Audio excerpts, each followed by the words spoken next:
Chapter 11.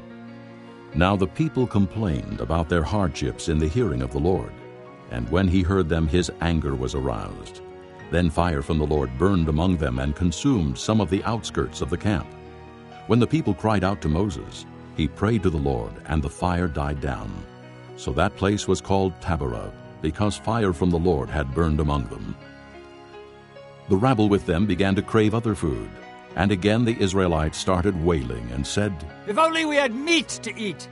We remember the fish we ate in Egypt at no cost. Also the cucumbers, melons, leeks, onions, and garlic.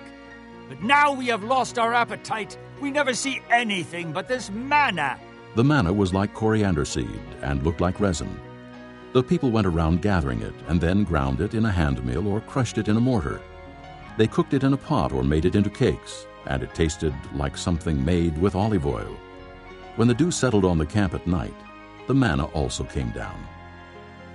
Moses heard the people of every family wailing, each at the entrance to his tent.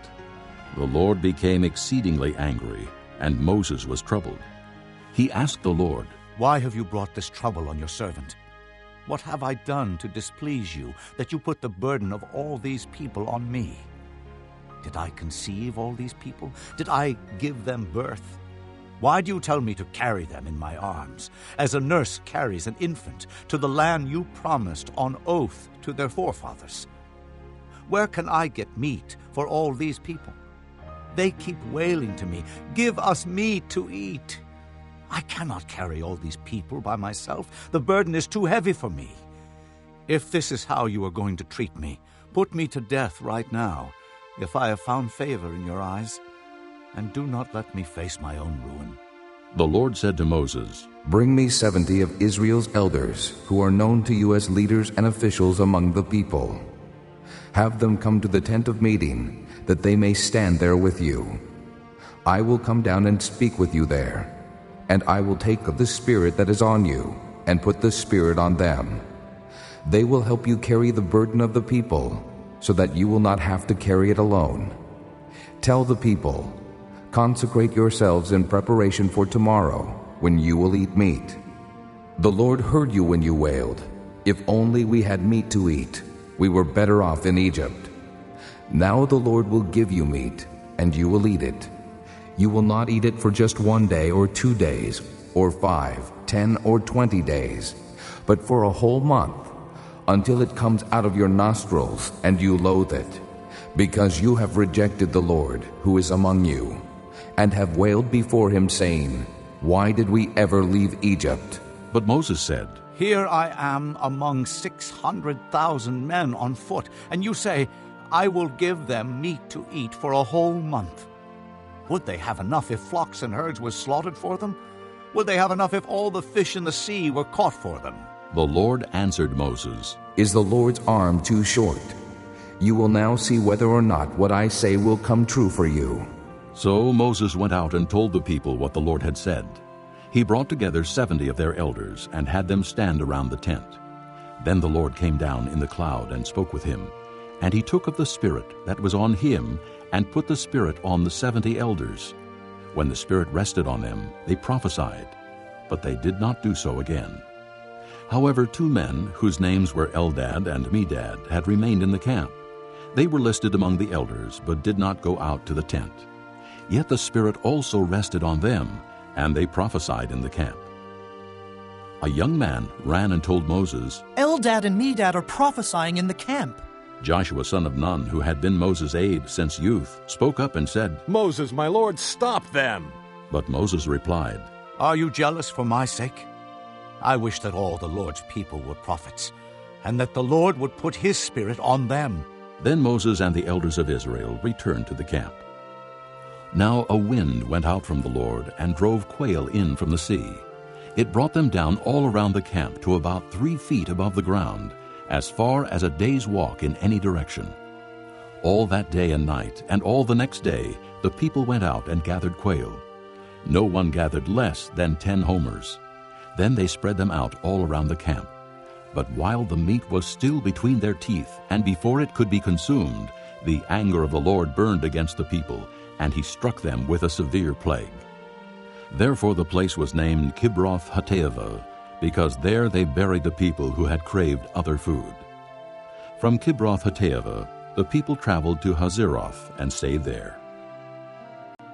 Chapter 12.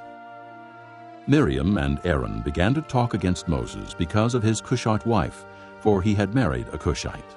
Has the Lord spoken only through Moses? They asked. Hasn't he also spoken through us? And the Lord heard this. Now Moses was a very humble man, more humble than anyone else on the face of the earth. At once the Lord said to Moses, Aaron, and Miriam, Come out to the tent of meeting, all three of you. So the three of them came out. Then the Lord came down in a pillar of cloud. He stood at the entrance to the tent and summoned Aaron and Miriam. When both of them stepped forward, he said, Listen to my words. When a prophet of the Lord is among you, I reveal myself to him in visions. I speak to him in dreams. But this is not true of my servant Moses. He is faithful in all my house. With him I speak face to face, clearly, and not in riddles. He sees the form of the Lord. Why then were you not afraid to speak against my servant Moses? The anger of the Lord burned against them, and he left them. When the cloud lifted from above the tent, there stood Miriam, leprous like snow. Aaron turned toward her and saw that she had leprosy, and he said to Moses, Please, my Lord, do not hold against us the sin we have so foolishly committed. Do not let her be like a stillborn infant, coming from its mother's womb with its flesh half eaten away. So Moses cried out to the Lord. O God, please heal her. The Lord replied to Moses, If her father had spit in her face, would she not have been in disgrace for 7 days? Confine her outside the camp for 7 days. After that, she can be brought back. So Miriam was confined outside the camp for 7 days, and the people did not move on till she was brought back. After that, the people left Hazeroth and encamped in the desert of Paran. Chapter 13. The Lord said to Moses, Send some men to explore the land of Canaan, which I am giving to the Israelites. From each ancestral tribe, send one of its leaders. So at the Lord's command, Moses sent them out from the desert of Paran. All of them were leaders of the Israelites. These are their names. From the tribe of Reuben, Shammua, son of Zachar. From the tribe of Simeon, Shaphat, son of Hori. From the tribe of Judah, Caleb, son of Jephunneh. From the tribe of Issachar, Igal, son of Joseph. From the tribe of Ephraim, Hoshea, son of Nun. From the tribe of Benjamin, Paltai, son of Raphu. From the tribe of Zebulun, Gadiel, son of Sodai. From the tribe of Manasseh, a tribe of Joseph, Gadai, son of Susai. From the tribe of Dan, Amiel, son of Gemalli. From the tribe of Asher, Sether, son of Michael. From the tribe of Naphtali, Nabai, son of Vophsi. From the tribe of Gad, Guel, son of Machai. These are the names of the men Moses sent to explore the land. Moses gave Hoshea, son of Nun, the name Joshua. When Moses sent them to explore Canaan, he said, Go up through the Negev and on into the hill country. See what the land is like, and whether the people who live there are strong or weak, few or many. What kind of land do they live in? Is it good or bad? What kind of towns do they live in? Are they unwalled or fortified? How is the soil? Is it fertile or poor? Are there trees on it or not? Do your best to bring back some of the fruit of the land. It was the season for the first ripe grapes. So they went up and explored the land from the desert of Zin as far as Rehob toward Lebo-Hamath. They went up through the Negev and came to Hebron, where Ahiman, Sheshai, and Talmai, the descendants of Anak, lived. Hebron had been built 7 years before Zoan in Egypt. When they reached the valley of Eshcol, they cut off a branch bearing a single cluster of grapes. 2 of them carried it on a pole between them, along with some pomegranates and figs. That place was called the Valley of Eshcol because of the cluster of grapes the Israelites cut off there. At the end of 40 days, they returned from exploring the land. They came back to Moses and Aaron and the whole Israelite community at Kadesh in the desert of Paran. There they reported to them and to the whole assembly and showed them the fruit of the land. They gave Moses this account. We went into the land to which you sent us, and it does flow with milk and honey. Here is its fruit. But the people who live there are powerful, and the cities are fortified and very large. We even saw descendants of Anak there. The Amalekites live in the Negev, the Hittites, Jebusites, and Amorites live in the hill country, and the Canaanites live near the sea and along the Jordan. Then Caleb silenced the people before Moses and said, We should go up and take possession of the land, for we can certainly do it. But the men who had gone up with him said, We can't attack those people. They're stronger than we are.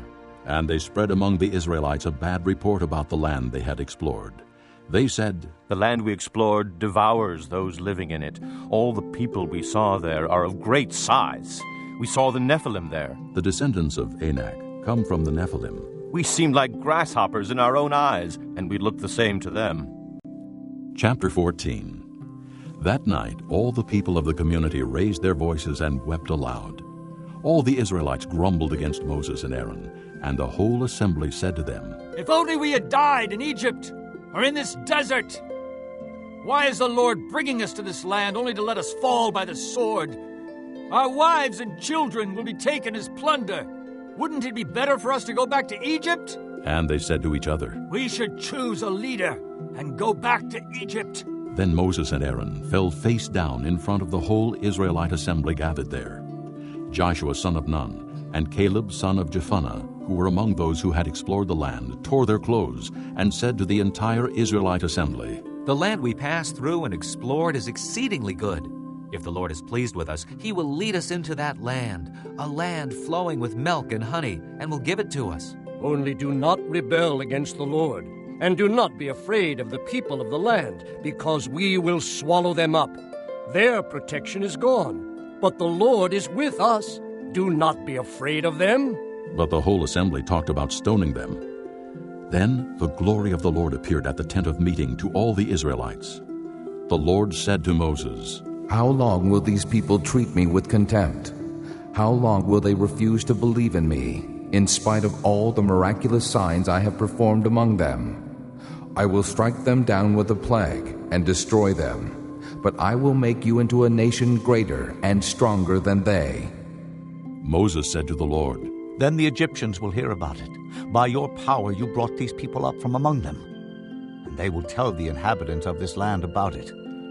They have already heard that you, O Lord, are with these people, and that you, O Lord, have been seen face to face, that your cloud stays over them, and that you go before them in a pillar of cloud by day, and a pillar of fire by night.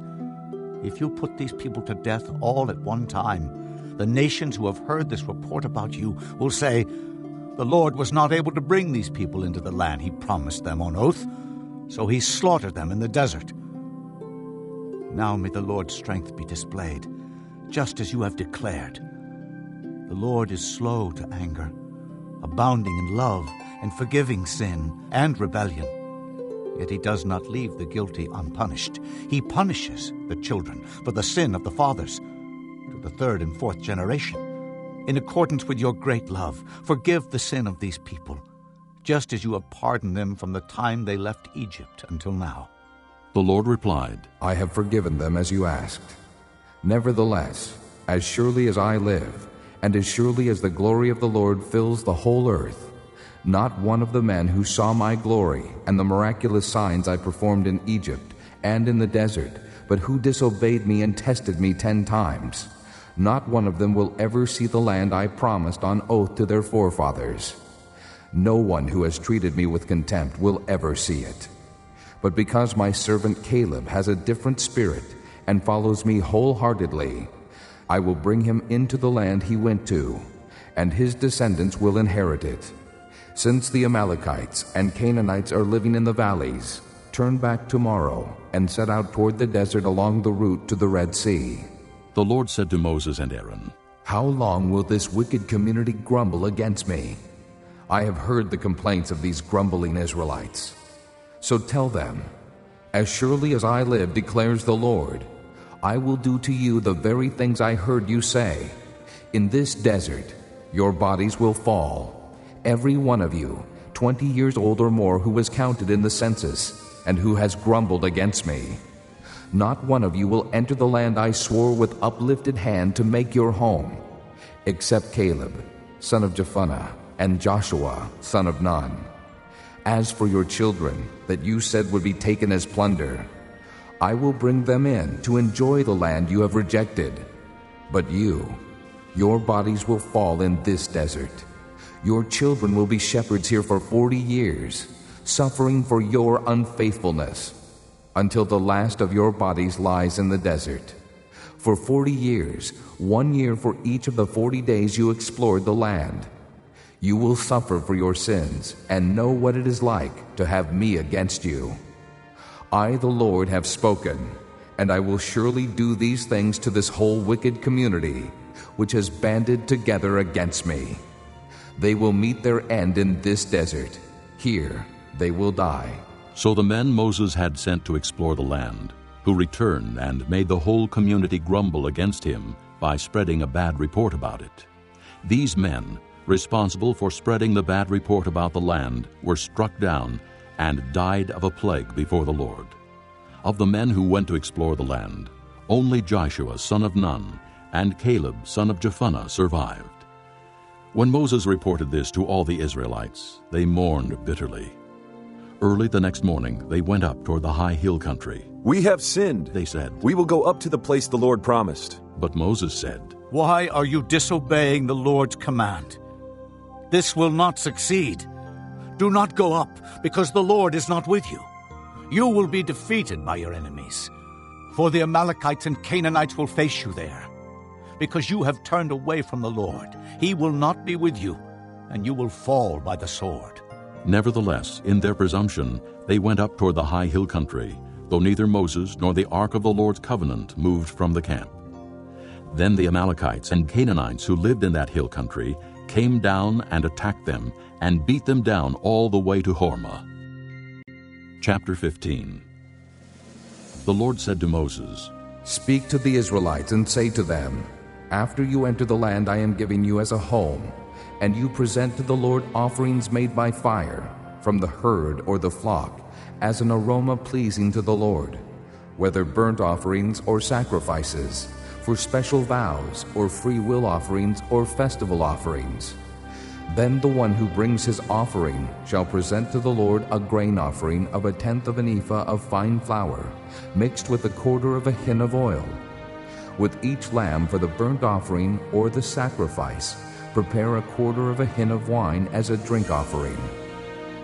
With a ram, prepare a grain offering of 2/10 of an ephah of fine flour mixed with 1/3 of a hin of oil, and 1/3 of a hin of wine as a drink offering.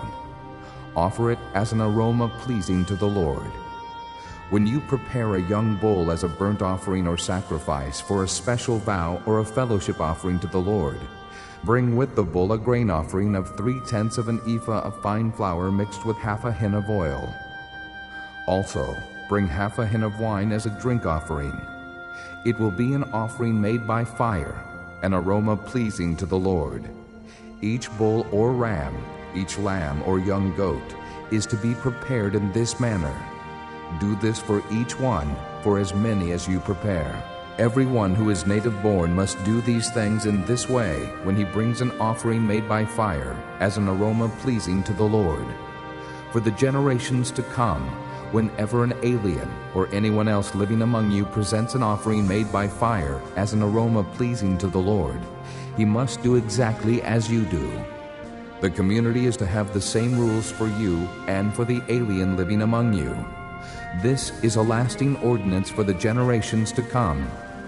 You and the alien shall be the same before the Lord. The same laws and regulations will apply both to you and to the alien living among you." The Lord said to Moses, "Speak to the Israelites and say to them, when you enter the land to which I am taking you, and you eat the food of the land, present a portion as an offering to the Lord.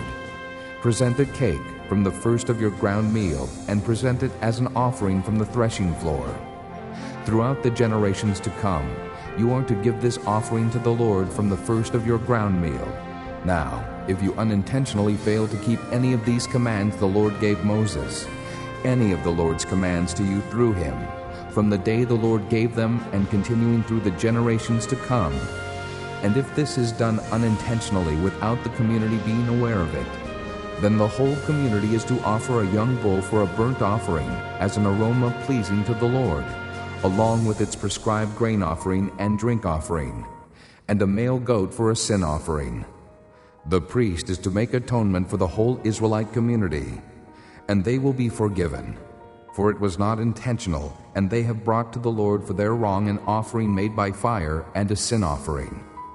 The whole Israelite community and the aliens living among them will be forgiven, because all the people were involved in the unintentional wrong. But if just one person sins unintentionally, he must bring a year-old female goat for a sin offering.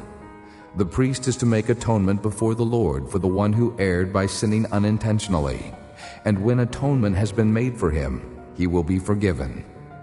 One and the same law applies to everyone who sins unintentionally, whether he is a native-born Israelite or an alien.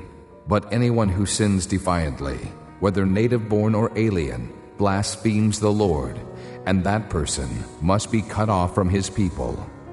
Because he has despised the Lord's word and broken his commands, that person must surely be cut off. His guilt remains on him. While the Israelites were in the desert, a man was found gathering wood on the Sabbath day. Those who found him gathering wood brought him to Moses and Aaron and the whole assembly, and they kept him in custody because it was not clear what should be done to him.